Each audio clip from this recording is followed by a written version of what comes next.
അടുത്തതായിട്ട് നമ്മൾ പഠിക്കുന്നത് ചാപ്റ്റർ 2 പവർ പ്ലേ. അപ്പൊ ഈ ചാപ്റ്ററിൽ ആദ്യം ഡിസ്കസ് ചെയ്യുന്നത് ഒരു പേപ്പർ ഫോൾഡ് ചെയ്യുന്നതിനെ കുറിച്ചാണ്.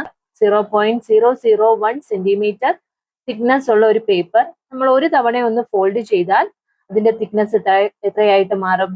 0.002 സെന്റിമീറ്റർ ആയിട്ട് മാറും. വീണ്ടും അതിനെ നമ്മൾ ഫോൾഡ് ചെയ്ത് കഴിഞ്ഞാൽ നേരത്തെ ഉണ്ടായിരുന്ന തിക്നെസ് ഇൻറ്റു 2 ആയിട്ട് മാറും. 0.002 ഇൻറ്റു 2, അതായത് 0.004 സെന്റിമീറ്റർ ആയിട്ട് അതിന്റെ തിക്നെസ് മാറും. വീണ്ടും ഫോൾഡ് ചെയ്താൽ വീണ്ടും അത് ഡബിൾ ആകും. അങ്ങനെ അങ്ങനെ എത്ര തവണ വേണമെങ്കിലും നമുക്കതിന്റെ ആ ഫോൾഡിങ്, ഓരോ ഫോൾഡിങ്ങിലുമുള്ള തിക്നെസ് കണ്ടുപിടിക്കാനായിട്ട് പറ്റും. അത് പ്രാക്ടിക്കലി നമുക്ക് ആ ഒരു പേപ്പർ ഫോൾഡിങ് കുറച്ച് നമ്പർ കഴിഞ്ഞു കഴിഞ്ഞാൽ പിന്നെ ചെയ്യാൻ ബുദ്ധിമുട്ടായിരിക്കും. വളരെ ചെറുതായി കഴിഞ്ഞാൽ വീണ്ടും അത് ഫോൾഡ് ചെയ്ത് കൊണ്ടുപോകാന്ന് പറയുന്നത് ബുദ്ധിമുട്ടുള്ള കാര്യമാണ്. ബട്ട് മാത്തമെറ്റിക്കലി നമുക്ക് അതിന്റെ തിക്നെസ് റൈറ്റ് ചെയ്യാൻ സാധിക്കും. അതായത് തൊട്ട് മുമ്പ് ഉണ്ടായിരുന്ന തിക്നെസിന്റെ ഡബിൾ ആയിരിക്കും അതിനടുത്ത് വരുന്ന തിക്നെസ് എന്ന് പറയുന്നത്. അപ്പൊ അതേ രീതിയിൽ ഫോൾഡ് ചെയ്ത് ഒരു 17 ഫോൾഡിങ് കഴിയുമ്പോൾ അതിന്റെ തിക്നെസ് എന്ന് പറയുന്നത് 131 സെന്റിമീറ്റർ ആയിരിക്കും. It is approximately equal to ആണ്, റൗണ്ട് ഓഫ് ചെയ്ത് എഴുതുകയാണ്. ഓക്കെ, 131 സെന്റിമീറ്റർ ആയിരിക്കും. ഇതിന് നിങ്ങൾക്ക് ഇനി കണ്ടിന്യൂസ് ചെയ്ത് പോകാം. ഒരു 18 ഫോൾഡിങ് വരുമ്പോൾ ഇതിന്റെ തിക്നെസ് എത്ര ആയിരിക്കും? It is approximately equal to, എങ്ങനെയാ കണ്ടുപിടിക്കുക? 131 ഇൻറ്റു 2 ചെയ്താൽ മതി. 131 ഇൻറ്റു 2 ഈസ് 262 സെന്റിമീറ്റർ ആയിരിക്കും അപ്രോക്സിമേറ്റ്ലി. അതുപോലെ തന്നെ അടുത്ത 19 ഫോൾഡിങ് വരുമ്പോൾ തിക്നെസ് ഈസ് 262 ഇൻറ്റു 2. അപ്പൊ അതേ രീതിയിൽ എത്ര ഫോൾഡിങ് വരെ വേണമെങ്കിലും നമുക്ക് അതിന്റെ തിക്നെസ് കാൽക്കുലേറ്റ് ചെയ്യാൻ സാധിക്കും. അപ്പൊ ഇതേ രീതിയിൽ കാൽക്കുലേറ്റ് ചെയ്താൽ ഒരു 26 ഫോൾഡ് എത്തുമ്പോൾ ഇതിന്റെ തിക്നെസ് എന്ന് പറയുന്നത് അപ്രോക്സിമേറ്റ്ലി ഈക്വൽ ടു 670 മീറ്റർ ആണ്. 670 മീറ്റർ എത്ര വലുതാണ് എന്ന് മനസ്സിലാക്കാൻ ഒരു കാര്യം അറിഞ്ഞാൽ മതി. The Burj Khalifa in Dubai, the tallest building in the world, is 830 meter tall. അപ്പൊ അതിന്റെ ഉയരം എന്ന് പറയുന്നത് 830 മീറ്റർ ആണ്. നമ്മൾ ഈ പേപ്പർ ഫോൾഡിങ് ഒരു 26 ഫോൾഡ് കഴിയുമ്പോൾ അതിന്റെ തിക്നെസ് എന്ന് പറയുന്നത് 670 മീറ്റർ ആണ്. ഓക്കെ, ഇതേ രീതിയിൽ വീണ്ടും നമ്മൾ ഇത് കണ്ടിന്യൂ ചെയ്ത് കഴിഞ്ഞാൽ after 46 fold the thickness is about 7 lakh kilometre. ഫോൾഡിങ്ങിന്റെ തിക്നെസ് എന്ന് പറയുന്നത് 7 lakh കിലോമീറ്റർ ആയിരിക്കും. അപ്പൊ അത് എന്തുമാത്രം ബിഗ് ആണെന്ന് നോക്കൂ. എന്തുകൊണ്ടാണ് അങ്ങനെ സംഭവിക്കുന്നത്? ഇവിടെ നോക്കിയേ, ഇപ്പൊ പേപ്പർ തിക്നെസ് 0.001 സെന്റിമീറ്റർ ആയിരുന്നു. After 1 folding it becomes 0.001 into 2 അല്ലെ? ആ തിക്നെസ് ഇൻറ്റു 2 ആണ്. ആ കിട്ടുന്ന നമ്പറെ ഇൻറ്റു 2 ആണ് സെക്കൻഡ് ഫോൾഡിങ് വരുമ്പോൾ. വീണ്ടും അതിനെ ഫോൾഡ് ചെയ്യുമ്പോൾ again we multiply it with 2.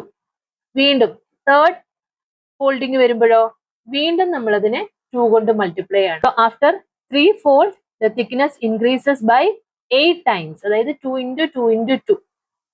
After 4 folding it becomes original thickness into 2 multiplied to itself by 4 times. അതേ രീതിയിൽ ഇപ്പൊ 10 ഫോൾഡിങ് കഴിയുമ്പോൾ കിട്ടുന്ന തിക്നെസ് എന്ന് വെച്ചാൽ ദ ഫസ്റ്റ് എത്ര തിക്നെസ് ഉണ്ടായിരുന്നോ അതേ into 2 multiplied to itself 10 times. Same നമ്പറിന്റെ മൾട്ടിപ്ലിക്കേഷൻ ആണ്. അതിനെയാണ് നമ്മൾ multiplicative growth or exponential growth എന്ന് വിളിക്കുന്നത്. So when we fold the paper from 0 to 10, അതായത് 10 ടൈംസ് ആ പേപ്പർ നമ്മൾ ഫോൾഡ് ചെയ്ത് കഴിഞ്ഞാൽ ആ തിക്നെസ് എത്രമാത്രമാണ് ഇൻക്രീസ് ചെയ്യുന്നത്? 0 ആയപ്പോൾ ഉള്ള തിക്നെസ് 0.001 ആയിരുന്നു. 10 ടൈംസ് അത് ഫോൾഡ് ചെയ്തപ്പോഴത്തേന് അതിന്റെ തിക്നെസ് 1.024 ആണ് അല്ലെ? അപ്പൊ ആ ഡിഫറൻസ് എത്ര വരും? 1.024 മൈനസ് 0.001, ദാറ്റ് ഈസ് 1.023 ആണ് അതിന്റെ ആ തിക്നെസ്സിൽ വന്ന ഡിഫറൻസ് എന്ന് പറഞ്ഞാൽ. So how many times that thickness increased? ഇനി ആ തിക്നെസ് ആദ്യം ഉണ്ടായിരുന്ന 0.001 നിന്നും എത്ര ടൈംസ് ആണത് ഇൻക്രീസ് ചെയ്തത് എന്ന് നോക്കാൻ എന്ത് ചെയ്താൽ മതി? 1.024 ഡിവൈഡഡ് ബൈ 0.001. അതായത് ആ പേപ്പറിന്റെ തിക്നെസ് എന്ന് പറഞ്ഞാൽ 0.001 ആയിരുന്നു. അത് 10 ഫോൾഡിങ് കഴിഞ്ഞപ്പോൾ അതിന്റെ തിക്നെസ് 1.024 ആയി. അപ്പൊ എത്ര ടൈംസ് ആണ് ആ തിക്നെസ് ഇൻക്രീസ് ചെയ്തത് എന്ന് കാണാൻ എന്ത് ചെയ്താൽ മതി? ലാസ്റ്റ് വന്ന തിക്നെസ്, അതായത് 1.024 ഡിവൈഡഡ് ബൈ 0.001 ചെയ്താൽ മതി. ഇവിടെയും 3 ഡെസിമൽ ആണ്, ഇവിടെയും 3 ഡെസിമൽ പ്ലേസ് ആണ്. So we need to multiply both numerator and denominator with 1000. So it becomes 1024 divided by 1, that is same as 1024. അപ്പോൾ 1024 ടൈംസ് ആണ് അതിന്റെ തിക്നെസ് ഇൻക്രീസ് ചെയ്തിരിക്കുന്നത്. അതേപോലെ തന്നെയാണ് 10 to 20 ഫോൾഡിങ്. 10 ഫോൾഡിങ് ആയപ്പോൾ അതിന്റെ തിക്നെസ് 1.024 ആയിരുന്നു.